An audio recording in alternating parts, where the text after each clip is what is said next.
Hello everyone, मैं दिनेश कुमार स्वागत करता हूं आपके यूट्यूब चैनल एक्सेल स्टडी 9101 पर। जैसे बच्चों, आज आपको ज्ञात ही है कि आज वर्ष का अंतिम दिन है। आप एनर्जी के साथ आज भी पढ़ना है और आने वाले दिन में हम चाहते हैं कि आपका दिन बहुत ही अच्छा हो। वर्ष का इसी एनर्जी के साथ हम शुरुआत करेंगे और हम ये भी चाहते हैं कि आप आने वाले एग्जाम में बहुत अच्छी सफलता हासिल कर पाओ और जो सीरीज को हम स्टार्ट किए हैं ये आपके लिए लाभदायक साबित हो सके। तो आइए बच्चों, आज कल के सीरीज में हमने थेल्स प्रमेय का विलोम कुछ क्वेश्चन किए थे। आज हम जो क्वेश्चन करने जा रहे हैं वो आपको एग्जाम की दृष्टि से वेरी इंपॉर्टेंट क्वेश्चन है। कुछ हमने क्वेश्चन की सीरीज लिए हैं जो एग्जाम की दृष्टि से बहुत ही महत्वपूर्ण है। तो आइए बच्चों, एक एक क्वेश्चन से हम क्वेश्चनों को सॉल्व करेंगे। लेकिन बच्चों, आप अपने प्यार को बनाए रखने के लिए वीडियो में लाइक, सब्सक्राइब, कमेंट दें, जिससे हमारा मोटिवेशन बना रहे। तो आइए बच्चों, हम स्टार्ट करते हैं अपनी सीरीज का पहला क्वेश्चन। हमने क्वेश्चन आपके 4 क्वेश्चन लिए हैं जो एग्जाम की दृष्टि को देखते हुए हमने लिए हैं। इनको आप मैक्सिमम टाइम में करोगे तो आपको एग्जाम में बहुत ही बेनिफिट देंगे। तो आइए बच्चों, क्वेश्चन नंबर 1 से स्टार्ट करते हैं। तो पहला क्वेश्चन आपका दिया है कि चित्र आपका फिगर दिया है और चित्र में बोला है कि DE समांतर है OQ तथा DF समांतर है OR। तो दर्शाना है, सिद्ध करना है कि EF समांतर है QR के। तो सबसे पहले हम क्या कर लेते हैं, फिगर को डायग्राम के थ्रू पर पहले और समझ लेते हैं, जो दिया है उसको लिख लेते हैं। तो क्वेश्चन नंबर फर्स्ट को हम सॉल्व करते हैं प्यारे बच्चों। क्वेश्चन नंबर फर्स्ट आपका दिया है त्रिभुज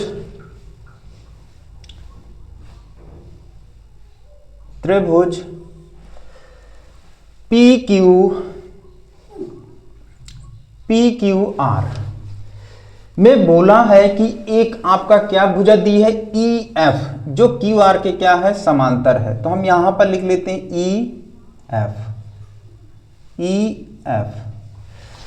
फिर क्या है इसमें दिया है, देखिए P से एक पॉइंट जो दिया है D दिया है और E को D से मिलाता है और F को D से मिला देता है। यहां आप थोड़ा सा ना समझ पाओ तो D को और थोड़ा सा आप बड़ा बना सकते हो। और P से आती हुई एक किरण O बिंदु पर क्या होती है, मिलती है।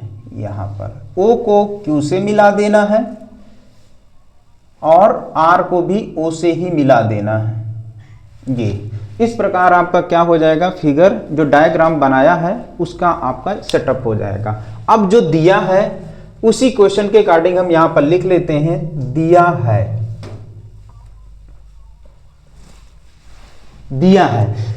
क्या है प्यारे बच्चों,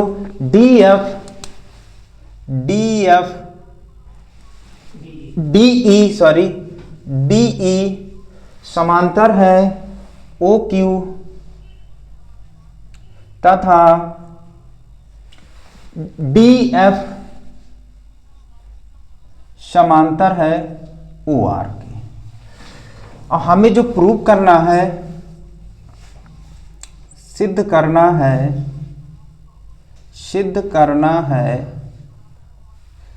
क्या करना है प्यारे बच्चों कि EF जो है EF समांतर है QR के। अगर हम अपने फिगर में देखें तो EF आपकी ये है। EF हमें जो प्रूव करना है, EF जो है वो QR के क्या है, समांतर है। ये हमें क्या करना है, प्रूव करना है। तो आइए क्या करते हैं, सबसे पहले उपपत्ति में अगर देखेंगे तो पहली शर्त में हमारा दिया है, कौन सा त्रिभुज में बता रहा है कि DE समांतर है किसके, OQ के। तो हम त्रिभुज कौन सा लेंगे, त्रिभुज PQO में आपका DE OQ के समांतर है। तो हम क्या करते हैं, त्रिभुज PQO में जो हमें दिया गया है वो क्या दिया गया है कि DE समांतर है OQ के। अब हमने आपको स्टार्टिंग में आपको हमने बताया था, ये QO लिख सकते हैं चाहे OQ लिख सकते हैं। यहां पर जो दिया है OQ लिख दीजिए। हमने आपको थेल्स प्रमेय का जिक्र किया था कि किसी भी त्रिभुज में दो भुजाएं समांतर होती हैं तो उनकी संगत भुजाओं का अनुपात क्या होता है, अन्य दो संगत भुजाओं का अनुपात क्या होता है, बराबर होता है। तो अगर हम यहां पर देखें तो POQ में DE जो है वो OQ के समांतर है। तो हमें थेल्स प्रमेय से यहां लिखेंगे, थेल्स प्रमेय से क्या हो जाएगा, चूंकि हमारा दिया है क्वेश्चन में कि DE समांतर है OQ के, तो इनकी जो संगत भुजाओं का अनुपात क्या होगा, वो बराबर होगा थेल्स प्रमेय से। तो संगत भुजाएं कौन कौन सी हो जाएंगी, एक बनेगी PQ और एक बनेगा PO। तो इनका अनुपात कि PE upon EQ equal to होगा PD अपान क्या हो जाएगा, DO या OD।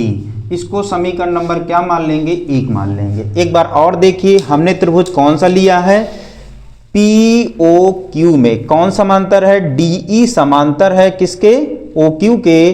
तो हमने पढ़ा है थेल्स प्रमेय में कि जब दो भुजाएं समांतर होती हैं तो अन्य दो भुजाओं का संगत अनुपात क्या होता है, बराबर होता है। या आप कहना चाहो कि किसी त्रिभुज में एक भुजा के समांतर अन्य दो भुजाओं को खींचने के लिए एक रेखा खींची जाए तो उनको समान अनुपात में विभक्त करती है। तो यहाँ पर इनका क्या हो जाएगा, PE अपान EQ का जो अनुपात होगा वो PD अपान DO के अनुपात के बराबर होगा। ये समीकरण नंबर आपका ये होगा। ये स्थिति नंबर क्या थी आपकी, फर्स्ट में जो दिया था। यहाँ आप लिखना चाहो तो स्थिति नंबर फर्स्ट भी लिख सकते हो। फिर सेकंड स्थिति में आपका क्या दिया गया है, सेकंड स्थिति में कि आपका क्या दिया है कि DF जो है, या आप लिखना चाहो तो त्रिभुज PRO में जो दिया है DF समांतर है OR के। अब यहां पर अगर देखेंगे तो DF समांतर है किसके, OR के। फिर वही थेल्स प्रमेय से करेंगे प्यारे बच्चों। तो थेल्स प्रमेय से क्या हो जाएगा, थेल्स प्रमेय से क्या हो जाएगा, जब दो भुजाएं समांतर होती हैं तो उनकी संगत भुजाओं का अनुपात क्या होता है, समान होता है। तो यहां पर हम लिखेंगे PF अपान FR का अनुपात जो होगा वो क्या होगा, PD अपान DO के क्या होगा, अनुपात के बराबर हो जाएगा। ये समीकरण नंबर क्या हो जाएगा, 2 हो जाएगा। अब क्या करते हैं प्यारे बच्चों, हमने क्या किया कि एक बार जो हमारा दिया था शर्त में कि DE जो है समांतर है किसके, OQ के।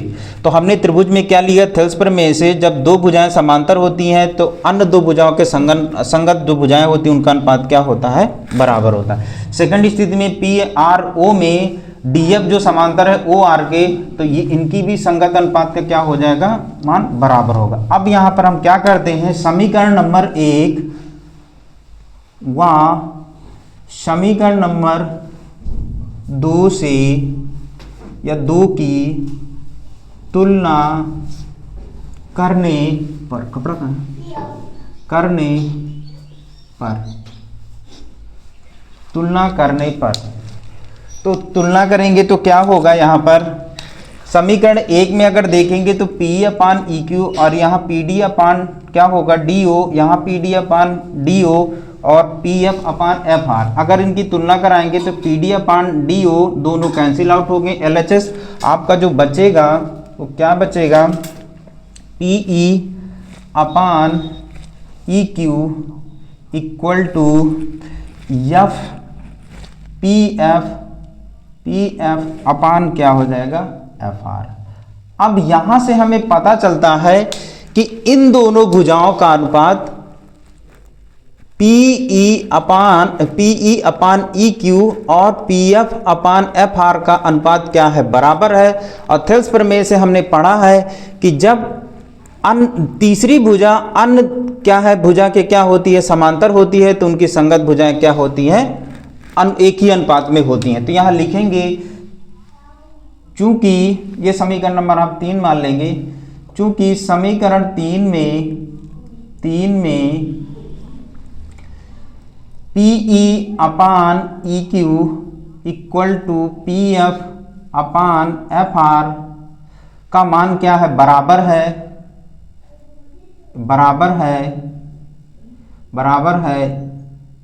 तो थेल्स प्रमेय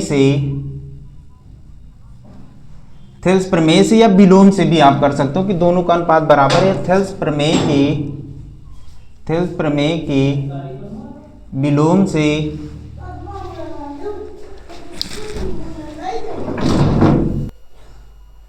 सॉरी बच्चों, लाइट जाने की वजह से थोड़ा असुविधा हुई। आइए हम वहीं से कंटिन्यू करते हैं। हमने समीकरण 3 में संगत भुजाओं का अनुपात बराबर है, तो हम समीकरण 3 में यहाँ लिख सकते हैं कि ये दोनों के मान बराबर हैं। तो थेल्स प्रमेय के विलोम से क्या हो जाएगा, थेल्स प्रमेय के विलोम में हमने क्या पढ़ा है कि जब दो भुजाओं के अनुपात बराबर होते हैं तो तीसरी भुजा अन्य भुजा के क्या होती है, समांतर होती है। इसलिए क्या हो जाएगा कि EF जो है, EF क्या हो जाएगा, QR के क्या हो जाएगा, समांतर हो जाएगा। यही हमें क्या करना था, प्रूव करना था। आई होप बच्चों ये आपको क्वेश्चन बहुत ही अच्छी तरह से समझ में आया होगा, क्योंकि पूरा ये क्वेश्चन डिपेंड था आपका थेल्स प्रमेय से। पहले त्रिभुज हमने लिया है PQO में दो भुजाएं क्या थी, समांतर थी। तो समांतर जब दो भुजाएं समांतर होती हैं तो अन्य दो भुजाओं का अनुपात बराबर होता है। किस प्रमेय से, थेल्स प्रमेय से। समीकरण नंबर हमने इसको 1 मान लिया। फिर सेकंड स्थिति में बोला है कि PRQ में जो DF जो है वो क्या है, OR के समांतर है। हमने आपको थेल्स प्रमेय में बताया था कि जब दो भुजाएं समांतर होती हैं तो अन्य दो भुजाओं का अनुपात क्या होता है, बराबर होता है। समीकरण नंबर 2 हो गया। समीकरण 1 और 2 की तुलना कराएंगे तो हमारा क्या आएगा, पूरा त्रिभुज जो आ जाएगा। पूरा त्रिभुज में इसका मतलब ये होगा PQR में जो हमारा क्या होगा, PE अपान EQ का अनुपात PF अपान FR के अनुपात के बराबर हो जाएगा। तो समीकरण 3 में हम बता सकते हैं कि दोनों का अनुपात बराबर है। तो थेल्स प्रमेय के विलोम से जब दो भुजाओं का अनुपात बराबर होता है तो तीसरी भुजा अन्य भुजा के क्या होती है, समांतर होती है। यही प्यारे बच्चों हमें प्रूव करना था। तो आई होप बच्चों ये आपको बहुत ही अच्छी तरह से समझ में आया होगा, क्योंकि थेल्स प्रमेय का कॉन्सेप्ट आपको बहुत ही अच्छी तरह से हमने क्लियर कराया था। आइए प्यारे बच्चों सेकंड क्वेश्चन में चलते हैं। जो आपका सेकंड क्वेश्चन दिया है तो हम इसको क्या करते हैं, आप स्क्रीनशॉट लेना चाहो तो स्क्रीनशॉट ले लीजिए, या फिर आप नोट डाउन करना चाहो तो नोट डाउन कर लीजिए। आइए हम नेक्स्ट क्वेश्चन में चलते हैं। नेक्स्ट क्वेश्चन है आपका जो क्वेश्चन नंबर सेकंड।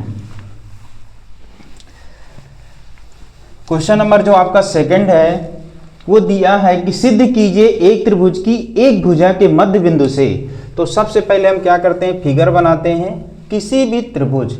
अब यहाँ पर बोला एक त्रिभुज की एक भुजा, तो पहले हम क्या मान लेते हैं कि एक त्रिभुज मान लेते हैं। इस त्रिभुज को नॉमिनेट कर देते हैं। मान A है, ये क्या है, B है, और ये क्या है, C है। बोला है कि सिद्ध कीजिए कि एक त्रिभुज की एक भुजा के मध्य बिंदु। तो हम मान लेते हैं AB का मध्य बिंदु क्या मान लेते हैं, D मान लेते हैं। एक भुजा हमने क्या मान ली, AB, और इसका मध्य बिंदु हमने क्या मान लिया। अगर थोड़ा सा इसको और नीचे करना चाहो तो आप नीचे और कर सकते हो, जहां से आपको समझ में आए कि AB का मध्य बिंदु क्या है, D है।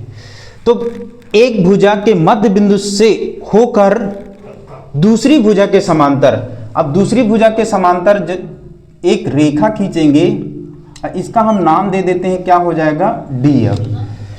ठीक, मध्य बिंदु से होकर दूसरी भुजा के समांतर खींची गई रेखा तीसरी भुजा को, अब दूसरी भुजा हमारी कौन सी मानी जाएगी, BC के समांतर। कौन खींच रहे हैं, DF खींच रहे हैं। हमें प्रूव करना है कि तीसरी भुजा को समद्विभाजित करती। हमें यहां पर जो प्रूव करना है कि AF जो है वो FC के मान के क्या है, बराबर है। यहां पर हमें ये प्रूव करना।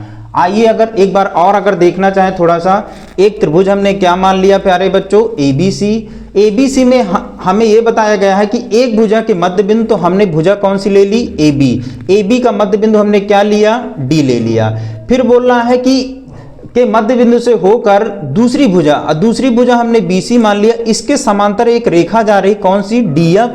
तो क्या करती है ये तीसरी भुजा, अब तीसरी भुजा कौन सी बची बच्चों, AC, इसको क्या कर रही है, समद्विभाजित कर रही है। ये हमें क्या करना है, प्रूव करना है। तो हम यहां पर लिख लेते हैं, दिया है दिया है। दिया क्या है? सबसे पहले ये लिखेंगे कि त्रिभुज ABC में, त्रिभुज ABC में AB का मध्य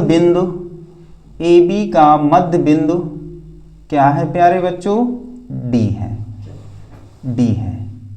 अब अगर ये मध्य बिंदु होगा यानी बीच में स्थित होगा तो इसलिए क्या होगा, चूंकि यहां पर आपने चूंकि क्या लिखा कि AB का मध्य बिंदु D है, और मध्य बिंदु D है, इसका मतलब है कि AD का जो मान होगा वो DB के मान के क्या होगा?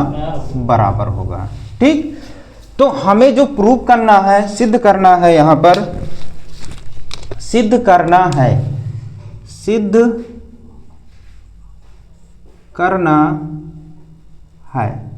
सिद्ध क्या करना है प्यारे बच्चों कि तीसरी भुजा, अब तीसरी भुजा हमने क्या मानी थी? AC, इसको समद्विभाजित कर दी। हमें प्रूव करना है कि AF जो है वो क्या है? FC के क्या है? बराबर है। ये हमें प्रूव करना है।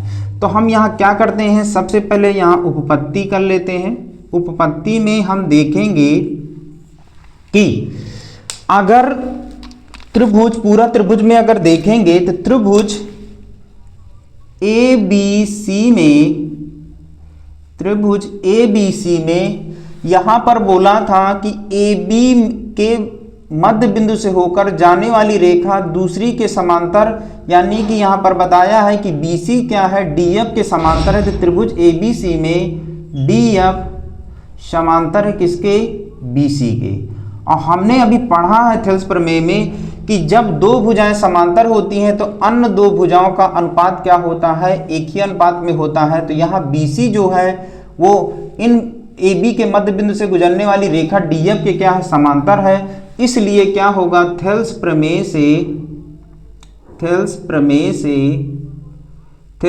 से क्या हो जाएगा? थेल्स प्रमेय में बताया गया था कि किसी भी त्रिभुज में एक भुजा के समांतर अन्य दो भुजाओं को जो काट रही है DF, ये जाने वाली जो रेखा होती है इसके समांतर होती है, तो अन्य दो भुजाओं का अनुपात क्या होता है? बराबर होता है। तो यहाँ पर लिखेंगे थेल्स प्रमेय से AD upon DB equal to क्या हो जाएगा? AF अपान क्या हो जाएगा? FC हो जाएगा। अब यहाँ पर AD जो है वो किसके बराबर है? AD किसके बराबर है? DB के। तो यहाँ आप लिखोगे AD DB के बराबर है, तो हम यहाँ AD कर सकते हैं, यहाँ लिख सकते हो, ये होगा AF अपान क्या हो जाएगा? FC। चूंकि यहाँ लिखोगे कि AD जो है वो किसके बराबर है? DB के बराबर है, तो हमने क्या कर दिया? DB की जगह AD कर दिया। अब AD कैंसिल आउट हो जाएगा, तो क्या हो जाएगा? यहाँ एक हो जाएगा AF अपान क्या हो जाएगा? FC हो जाएगा। इनको अगर गुणा कराओगे तो क्या हो जाएगा? FC इक्वल टू क्या हो जाएगा? AF हो जाएगा। अगर इसको और थोड़ा सा लिखना चाहो तो क्या हो जाएगा? AF को पहले ले आना है, ये FC को पहले ले आओ, या AF को पहले ले आओ, तो इसलिए क्या हो जाएगा? AF जो होगा वो FC के बराबर होगा। यही हमें क्या करना था प्यारे बच्चों? प्रूव करना था। हेंस प्रूव हो जाएगा, हेंस प्रूव्ड हो जाएगा। तो प्यारे बच्चों ये आपको बहुत ही अच्छी तरीके से समझ में आया होगा, क्योंकि क्वेश्चन में ही बताया गया था कि सिद्ध कीजिए कि एक त्रिभुज की एक भुजा, तो हमने त्रिभुज की एक भुजा कौन सी मान ली? AB का मध्य बिंदु क्या मान लिया? D। इससे होकर गुजरने वाली एक रेखा DF है जो दूसरी भुजा BC के समांतर है। तो हमें प्रूव करना था कि तीसरी भुजा AC है, AF का मान जो है FC के मान के क्या है? बराबर है। यहाँ पर हमारा दिया है AB का मध्य, चूंकि AB का मध्य बिंदु क्या है? D है, इसलिए AD जो है वो किसके बराबर होगा? DB के, क्योंकि बीचों बीच स्थित है तो इन दोनों का मान क्या होगा? बराबर होगा। अब त्रिभुज ABC में DF जो है BC के समांतर है, तो थेल्स प्रमेय से क्या हो जाएगा कि हमने पढ़ा है कि दो भुजाएं जब क्या होती हैं? समांतर होती हैं, तो अन्य दो भुजाओं का अनुपात क्या होता है? बराबर होता है। यहाँ से हमने क्या रख दिया? AD अपान क्या हो जाएगा? DB। AD अपान DB का मान जो होगा AF अपान FC के मान के बराबर होगा। यहाँ रख देंगे डीबी की जगह हम क्या रख सकते हैं, एडी रखते हैं, एडी एडी कैंसिल आउट हो जाएगा तो एक हो जाएगा, एफसी बराबर क्या हो जाएगा, एएफ। अगर एएफ को लाना चाहो इसलिए एएफ बराबर क्या होगा, एफसी। यही हमें प्रूव करना था कि तीसरी भुजा, और तीसरी भुजा हमने क्या मानी थी, एसी, इसको क्या करता है, समद्विभाजित करता है। समद्विभाजित का मतलब होगा कि एएफ का मान जो होगा वो एफसी के मान के बराबर होगा। यही प्यारे बच्चों हमें प्रूव करना था। आई होप ये क्वेश्चन आपको बहुत ही अच्छी तरीके से समझ में आया होगा। तो इसको आप स्क्रीनशॉट लेना चाहो तो स्क्रीनशॉट ले सकते हो, या आप नोट डाउन करना चाहो तो नोट डाउन भी कर सकते हैं। आइए हम अगले क्वेश्चन पर चलते हैं। अगला क्वेश्चन है जो आपका, एक त्रिभुज एबीसी में, एक त्रिभुज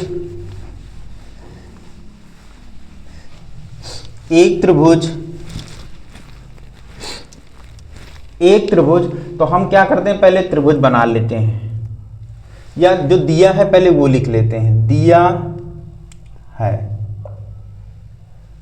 त्रिभुज एबीसी में, त्रिभुज एबीसी में, या आप लिखना चाहो त्रिभुज एबीसी की एक भुजा बीसी के, या बीसी पर एक बिंदु क्या स्थित है, डी स्थित है।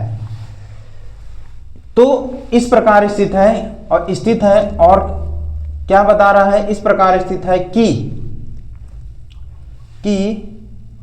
कि हमारा कोण जो है एडीसी का मान जो है वो कोण बीएसी के मान के क्या है, बराबर है। हमें जो सिद्ध करना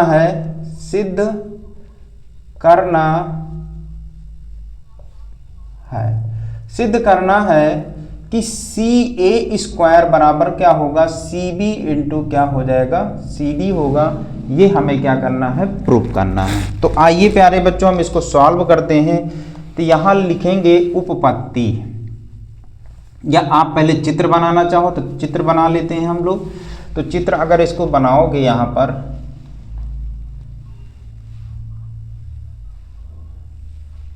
त्रिभुज एबीसी में क्या बोला है, बीसी पर, तो बीसी कौन सी है, ये भुजा पर कहीं पर डी स्थित है, तो हमने यहां पर डी लिख दिया, ये स्थित है डी। ठीक, त्रिभुज एबीसी की एक भुजा बीसी पर एक बिंदु डी स्थित है। इस प्रकार स्थित है कि एडीसी का मान जो है, एडीसी का जो मान है वो क्या है, बीएसी के मान के क्या है, बराबर है। ये हमें दिया गया है। तो हम क्या करते हैं, यहां पर हमें जो प्रूव करना है कि सीए का स्क्वायर जो है वो सीबी इंटू सीडी के मान के बराबर है। हम यहां उपपत्ति कर लेते हैं। उपपत्ति में क्या करेंगे प्यारे बच्चों, जो हमें प्रूव करना है पहले हम उनको सर्वांगसम सिद्ध कर लेते हैं। तो इनको अगर आप और लिखना चाहो इसमें, तो इसको दो चित्र और आप बना सकते हो। अगर और आप बनाना चाहो तो इसको पूरा त्रिभुज आप ऐसे बना लीजिए। एक त्रिभुज आपने बना लिया, बी ए सी हो गया। यहां पर आपका बताया है कि कोण क्या होगा, बी ए सी, तो हमने एक ले लिया बी ए सी, और एक हम मान लेते हैं इसमें से ए डी सी, जो आपका कुछ ऐसा दिया है, ए डी और क्या दिया है, सी दिया है। अगर यहां पर आप करना चाहो तो कोण जो डी है वो ए के बराबर है, तो यहां आप लिखना चाहो तो यहां आप डी कर सकते हो, यहां आप ए कर सकते हो, यहां आप सी कर दोगे। ठीक है, हमने इसी डायग्राम के दो पार्ट कर लिए हैं। इसी डायग्राम को समझने के लिए हमने दो पार्ट कर लिए हैं। ये फिगर नंबर 1 है, ये फिगर नंबर क्या है, 2 है।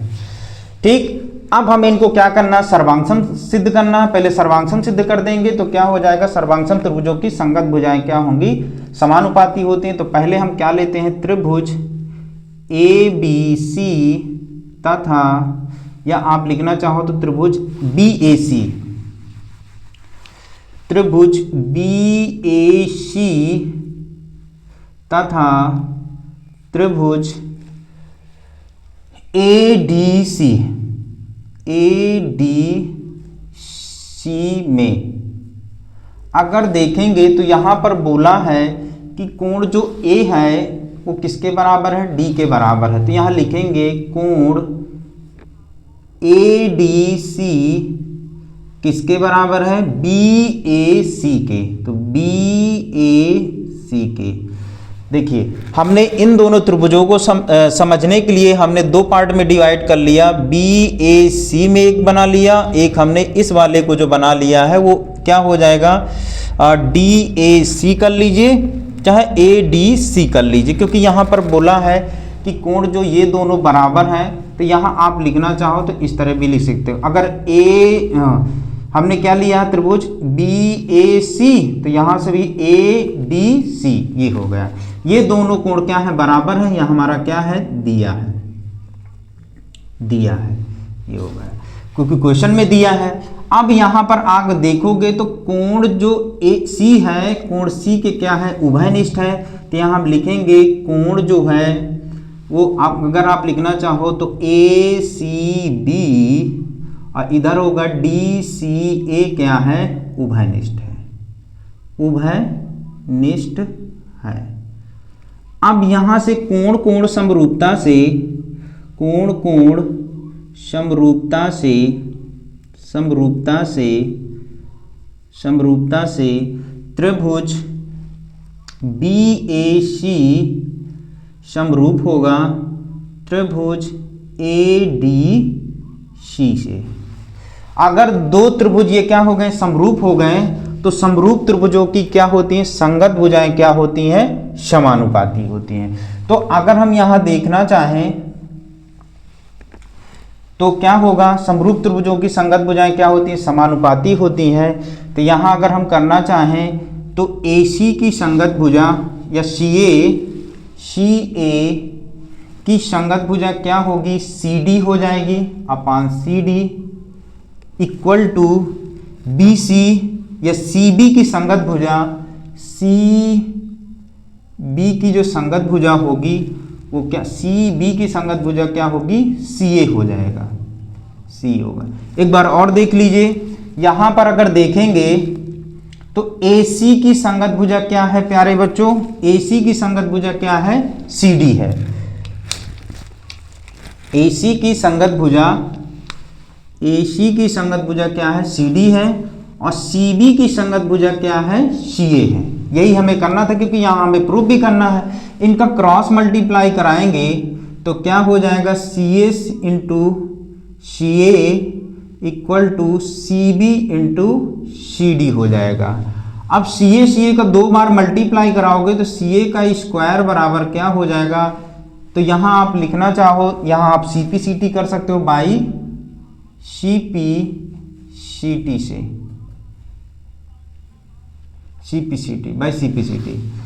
CP/CT का मतलब होता है करस्पॉन्डिंग पार्ट, करस्पॉन्डिंग ट्रायंगल, या सर्वांगसम त्रिभुजों के संगत भाग। तो CA स्क्वायर बराबर जो होगा CB इंटू क्या हो जाएगा, CD हो जाएगा। यही हमें क्या करना था, प्रूफ करना था प्यारे बच्चों। तो ये क्या हो जाएगा, हेंस प्रूफ हो जाएगा।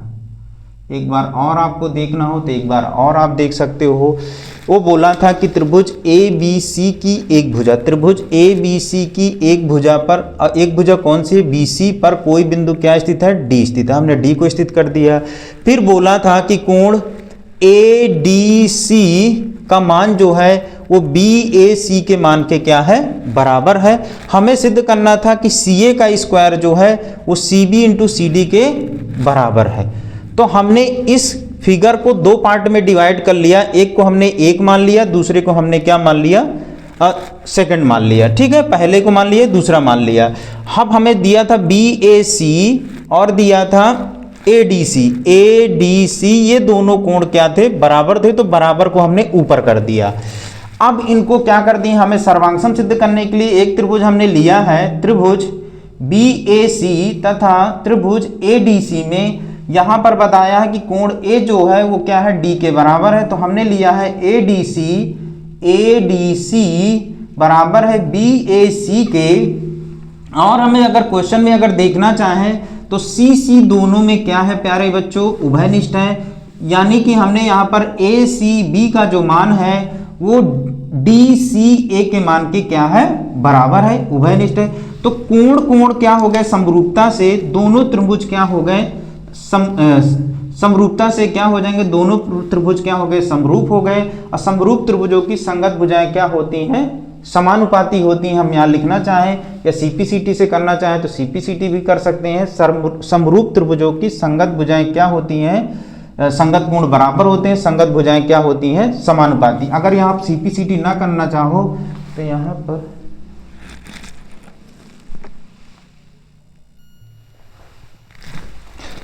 यहाँ पर प्यारे बच्चों सीपीसीटी ना करने के साथ साथ आप यहाँ कर दीजिए कि समरूप त्रिभुजों की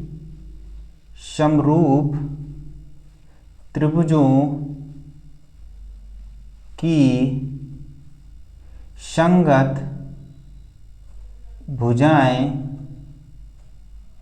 क्या होती हैं, समानुपाती होती हैं, समानुपाती होती हैं। यहाँ आप ये भी कर सकते हो, चाहो तो सीपीसीटी भी कर सकते हो। ये इस तरीके से क्या, चूंकि समरूप त्रिभुजों की संगत भुजाएं क्या होती हैं, समानुपाती होती हैं। इस तरीके से हमारा ये क्वेश्चन जो था वो क्या हो जाएगा, प्रूफ हो जाएगा, जो हमें क्या करना था, प्रूफ करना था। तो आई होप बच्चों ये आपको क्वेश्चन बहुत ही आसानी से समझ में आया होगा, क्योंकि इसमें कुछ करना नहीं था। कंडीशन के अनुसार हमें क्या करना था, पहले इसका डायग्राम हमने बना लिया, फिर उसके बाद हमने इसको समरूप सिद्ध कर दिया। समरूप में एंगल समरूपता से समरूप हो गया। फिर यहाँ पर हमारा क्या हो गया, आप सीपीसीटी करना चाहो तो सीपीसीटी कर सकते हो, या आप सीधे सीधे लिखना चाहो कि समरूप त्रिभुजों की संगत भुजाएं क्या होती, समानुपाती होती हैं। इनका क्रॉस मल्टीप्लाई हो गया तो CA स्क्वायर, इनका इंटू हो जाएगा तो CB इंटू क्या हो जाएगा, CD हो जाएगा, जो हमें प्रूव करना था। तो आई होप बच्चों ये क्वेश्चन आपको बहुत ही आसानी से समझ में आया होगा। हम इसको क्या कर देते हैं, इरेज कर देते हैं। ये आप चाहो तो स्क्रीनशॉट या नोट डाउन कर सकते हो। हम आइए अगले क्वेश्चन पर चलते हैं। अगला जो आपका क्वेश्चन है, क्वेश्चन नंबर 4 था। ये आपका क्वेश्चन नंबर कौन सा था, 3 था प्यारे बच्चों। ये आप ध्यान दीजिएगा, ये क्वेश्चन नंबर कौन सा था, 3 था। आइए हम अगले क्वेश्चन पे चलते हैं, आपके अगले क्वेश्चन नंबर 3 पर। ये आपका क्वेश्चन नंबर आपका 3 था, ये आप ध्यान दीजिएगा। तो क्वेश्चन नंबर 3 पे चलते हैं, वो सॉरी क्वेश्चन नंबर आपके 4 में चलते हैं। 3 तो आपका हो ही गया, अब आते हैं क्वेश्चन नंबर 4 में। 4 में क्या दिया है बच्चों, क्वेश्चन नंबर 4, क्वेश्चन नंबर में 4 में दिया है, चित्र में यदि चित्र में बनाया गया है, पहले चित्र बना लेते हैं जिससे समझने में क्या होगा, आसानी होगा। ये आपका बना है, तो त्रिभुज हमें दिया है ABC और ये दिया है D दिया है, और A से हम C को मिला देते हैं, और LM ये आपका L है, ये M है, और यहाँ से ही आपका LN है, N है। और यहाँ चित्र में जो दिया गया है पहले लिख लेते हैं क्या दिया गया है। चित्र में यदि LM जो है वो CB के समांतर है और LN जो है वो CD के क्या है, समांतर हो, तो सिद्ध कीजिए कि AM upon AB equal to AN upon ND है। ये हमें क्या करना है, प्रूव करना है। तो आइए प्यारे बच्चों क्या करते हैं, यहाँ पर हमारा जो दिया है क्या दिया है कि LM जो है, LM समांतर है CB के, और LN समांतर है CD के। हमें जो प्रूव करना है, सिद्ध करना है, सिद्ध हमें जो करना है वो क्या करना है कि AM अपान MB का जो अनुपात है, AM अपान AB का जो अनुपात है वो AN अपान ND के क्या है, अनुपात के बराबर है। ये हमें क्या करना है, प्रूव करना है। तो आइए प्यारे बच्चों इसको बहुत ही सरलता से प्रूव करते हैं। सबसे पहले क्या करते हैं कि हमारा जो दिया है फर्स्ट शर्त में, स्थिति में कि LM समांतर है CB के, LM समांतर है CB के।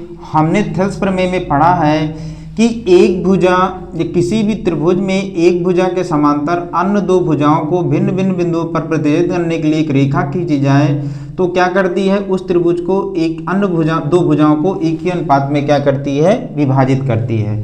तो हमारा क्वेश्चन में दिया है, यहाँ लिखेंगे त्रिभुज ए बी सी में, त्रिभुज ए बी सी में एल एम जो है वो किसके समांतर है, सी बी के समांतर है। इसलिए थेल्स प्रमेय से, थेल्स प्रमेय से, थेल्स प्रमेय में हमने बताया था कि जब एक भुजा के समांतर अन्य दो भुजाओं को भिन्न भिन्न बिंदुओं को प्रतिच्छेद करने के लिए एक रेखा खींची जाए तो क्या करती है, इसको समान अनुपात में विभाजित करती है। तो इसका मतलब ये होगा कि ए एम अपान, इनका जो अनुपात होगा A M upon M B का जो अनुपात होगा वो A L upon L C के अनुपात के क्या हो जाएगा, बराबर होगा। किससे, थेल्स प्रमेय से, क्योंकि एल एम जो है वो सी बी के समांतर होता है। जब दो भुजाएं समांतर होती तो अन्य दो भुजाओं का अनुपात क्या होता है, बराबर होता है। अब इसी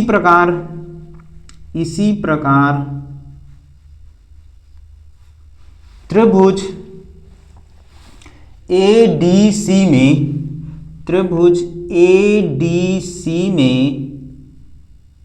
में चूंकि एल एन जो है वो किसके समांतर है, सी डी के समांतर है, CD के समांतर है। तो क्या हो जाएगा, जब दो भुजाएं समांतर होती हैं, अभी हमने पढ़ा है कि ये क्या है, दोनों समांतर है, तो इनकी संगत भुजाएं या इनके अन्य दो भुजाओं का अनुपात क्या होगा, बराबर होगा। यानी कि AN अपान ND का जो अनुपात होगा AL अपान LC के अनुपात के क्या होगा, बराबर होगा। इसको समीकरण नंबर 1 मानेंगे। ये किससे हुआ है, थेल्स प्रमेय से। थेल्स प्रमेय में हमने पढ़ा है कि अगर दो भुजाएं किसी भी त्रिभुज में एक भुजा के समांतर अन्य दो भुजाएं कौन कौन सी हैं, एक AD है, दूसरी क्या है, AC है, को विभाजित करने के लिए एक रेखा खींची जाए, और वो रेखा किसके समांतर है, LN जो है किसके समांतर है, CD के समांतर है, CD के समांतर। तो इन दो भुजाओं को एक ही अनुपात में विभक्त करती है। इसका मतलब ये हो जाएगा प्यारे बच्चों कि समीकरण 1 व समीकरण 2 की तुलना करने पर, तुलना करेंगे प्यारे बच्चों, तो क्या आपको समीकरण 1 और 2 की तुलना करोगे तो RHS आपका कैंसिल आउट हो जाएगा। क्या बचेगा, AM upon MB equal to AN upon ND होगा, ND हो जाएगा। इसको आप चाहो तो समीकरण नंबर आपको 3 मान लेना है। अब हम क्या करते हैं, क्योंकि हमें क्या चाहिए प्यारे बच्चों, AM अपान AB चाहिए, तो हम क्या करते हैं, इसको व्युत्क्रम कर लेते हैं। तो समीकरण 3 को व्युत्क्रम करने पर, अब व्युत्क्रम करोगे प्यारे बच्चों तो क्या हो जाएगा, व्युत्क्रम का मतलब होता है उल्टा। तो AM अपान MB जो होगा वो MB अपान AM हो जाएगा। तो इसको व्युत्क्रम करोगे तो MB अपान AM और ये हो जाएगा ND अपान क्या हो जाएगा, AN हो जाएगा। अब देखिए हमें क्या लाना है, पूरा AB लाना है। तो हम क्या करेंगे, AM और MB को जोड़ देंगे। तो हम क्या करते हैं, तो हमारा पूरा कितना आ जाएगा, AB आ जाएगा। तो हम क्या करते हैं, इसको समीकरण नंबर 4 मान लेते हैं। समीकरण 4 में या 4 के दोनों पक्षों में +1 करने पर, तो प्लस 1 करेंगे तो क्या हो जाएगा, ये MB अपान AM प्लस 1 हो जाएगा। LHS में भी 1 करेंगे और ये हो जाएगा ND अपान AN, इधर भी आपका प्लस 1 हो जाएगा। अगर इसमें क्या करेंगे, जोड़ेंगे तो इसके अपान में कुछ नहीं है तो क्या हो जाएगा, AM इसका LCM आ जाएगा, AM कैंसिल आउट होगा तो MB हो जाएगा और इसमें भाग देंगे तो AM आएगा, AM को ऊपर गुणा करेंगे तो क्या हो जाएगा, AM हो जाएगा। यहाँ पर AM दोनों का LCM है तो ये ND ही रहेगा। इसके अपान में 1 है तो क्या करेंगे, 1 का AN में भाग देंगे फिर ऊपर गुणा कराएंगे तो क्या हो जाएगा, AN हो जाएगा। अब अगर हम अपने फिगर में देखना चाहें तो AM और प्लस MB या MB और AM को जोड़ेंगे तो क्या मिलेगा, आपको AB मिलेगा और ये आपका वही रहेगा AM और यहाँ ND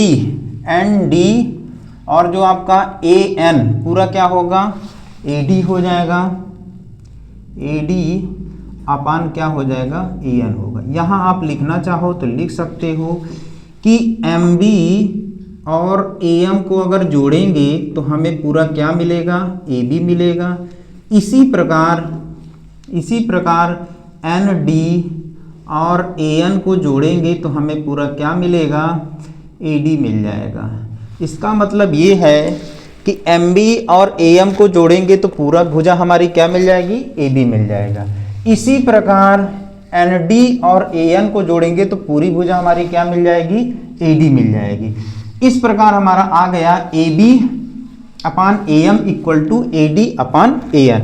जबकि हमें प्रूफ क्या करना है, AM अपान AB लाना है, तो हम क्या करते हैं, इसको पुनः व्युत्क्रम कर देते हैं। तो इसको मान लेते हैं समीकरण नंबर 5 मान लेते हैं। समीकरण 5 का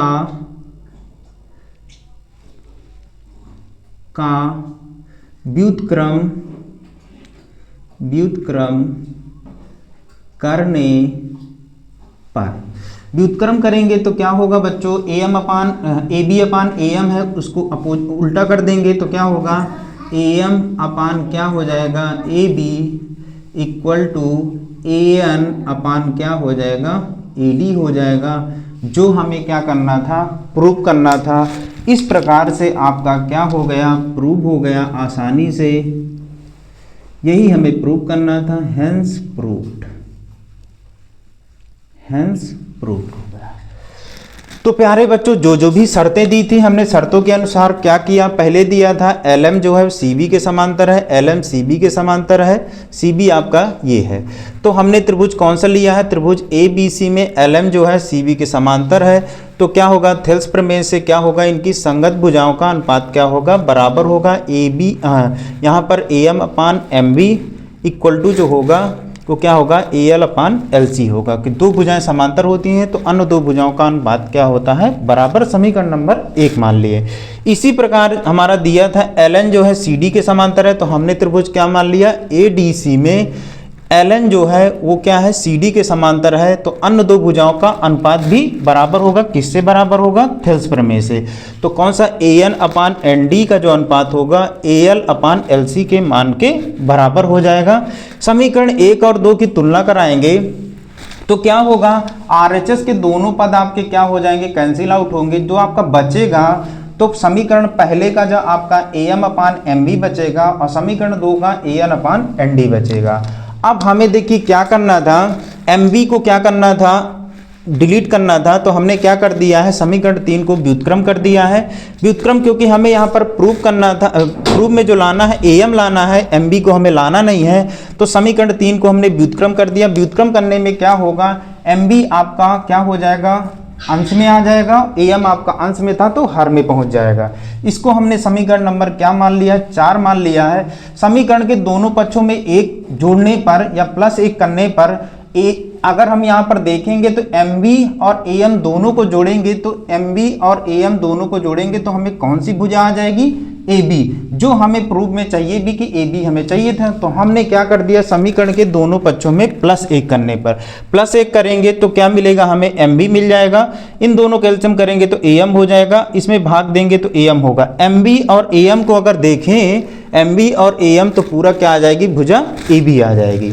इसी प्रकार हमारा इनमें दोनों क्या कर लेंगे, +1 किए हमने, एलसीएम कर लिया तो N D plus A N आ गया है, और एन डी और ए एन को जोड़ेंगे तो एन डी और ए एन को जोड़ेंगे तो पूरी भुजा क्या आ जाएगी, ए डी आ जाएगी। हमने यहाँ पर मेंशन भी कर दिया है कि एम बी और ए एम को जोड़ने पर आपका ए बी मिलेगा, एन डी और ए एन को जोड़ने पर ए डी मिलेगा। अब प्यारे बच्चों, हमें प्रूफ क्या करना था, ए एम को हमें अंश में लाना था, तो हमने फिर समीकरण 5 को व्युत्क्रम कर दिया, तो हमारा ए एम क्या हो जाएगा, अंश में पहुंच जाएगा, ए बी हर में पहुंच जाएगा, इधर ए एन आपका अंश में पहुंच जाएगा, ए डी हर में पहुंच जाएगा। इस प्रकार से हमारा A M upon A B equal to A N upon N D हो जाएगा, जो हमें प्रूव करना था। तो आई होप बच्चों ये आपको पैटर्न बहुत ही अच्छी तरह से समझ में आया होगा, क्योंकि पूरा ये डिपेंड था फेल्स प्रमेय पर। हमने आपको दो त्रिभुज लेकर के आसानी से इसको समझाया। आई होप बच्चों ये आपको बहुत ही अच्छी तरीके से समझ में आया होगा। ये आपको जितने भी क्वेश्चन आज हमने लिया है एग्जाम की दृष्टि से बहुत ही महत्वपूर्ण है, इनको आप मैक्सिमम टाइम में करोगे तो आपको एग्जाम में बहुत ही बेनिफिट मिलेगा। तो आई होप बच्चों आज की क्लास आपको बहुत ही अच्छी लगी होगी, तो वीडियो पर आप लाइक कमेंट शेयर जरूर करें, जिससे हमारा मोटिवेशन बना रहे। Thank you.